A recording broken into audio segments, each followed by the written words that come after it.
Exodus chapter 16. Setting out from Elim, the whole community of Israelites entered the desert of Sin, lying between Elim and Sinai, on the 15th day of the second month after they had left Egypt. And the whole community of Israelites began complaining about Moses and Aaron in the desert and said to them, "Why did we not die at Yahweh's hand in Egypt, where we used to sit round the flesh pots and could eat to our heart's content? As it is, you have led us into this desert to starve this entire assembly to death." Yahweh then said to Moses, "Look, I shall rain down bread for you from the heavens. Each day the people must go out and collect their ration for the day. I propose to test them in this way to see whether they will follow my law or not. On the sixth day, however, when they prepare what they have brought in, this must be twice as much as they collect on ordinary days."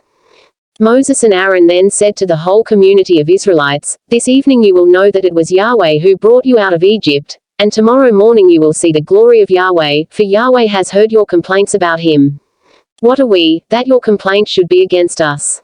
Moses then said, "This evening Yahweh will give you meat to eat, and tomorrow morning bread to your heart's content, for Yahweh has heard your complaints about him. What do we count for? Your complaints are not against us, but against Yahweh." Moses then said to Aaron, "Say to the whole community of Israelites, approach Yahweh's presence, for he has heard your complaints." Single quote. As Aaron was speaking to the whole community of Israelites, they turned towards the desert, and there the glory of Yahweh appeared in the cloud. Yahweh then spoke to Moses and said, "I have heard the Israelites' complaints. Speak to them as follows, at twilight you will eat meat, and in the morning you will have bread to your heart's content, and then you will know that I am Yahweh your God." Single quote. That evening, quails flew in and covered the camp, and next morning there was a layer of dew all round the camp. When the layer of dew lifted, there on the surface of the desert was something fine and granular, as fine as hoarfrost on the ground. As soon as the Israelites saw this, they said to one another, "What is that?" Not knowing what it was. That, Moses told them, is the food which Yahweh has given you to eat. These are Yahweh's orders. Each of you must collect as much as he needs to eat, a homer per head for each person in his tent. The Israelites did this. They collected it, some more, some less. When they measured out what they had collected by the homer, no one who had collected more had too much, no one who had collected less had too little.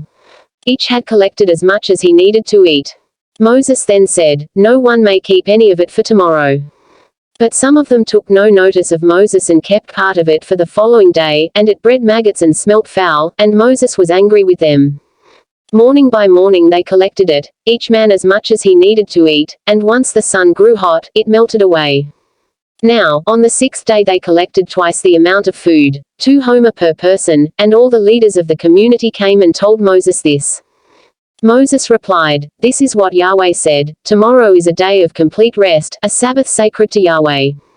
Bake what you want to bake, boil what you want to boil, put aside what is left over, to be kept for tomorrow."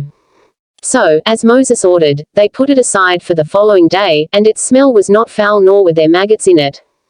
"Eat it today," Moses said, "for today is a Sabbath for Yahweh, you will find none in the fields today.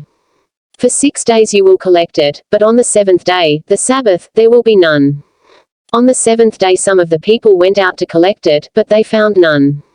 Yahweh then said to Moses, "How much longer will you refuse to obey my commandments and laws?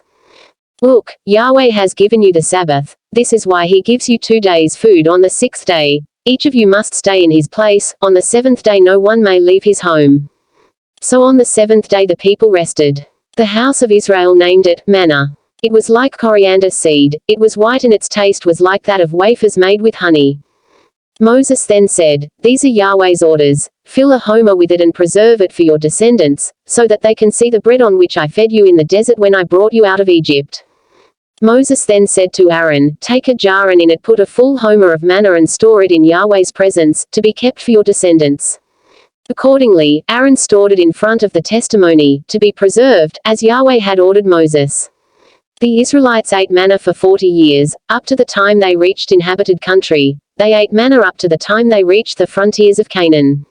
A homer is 1/10 of an ephah.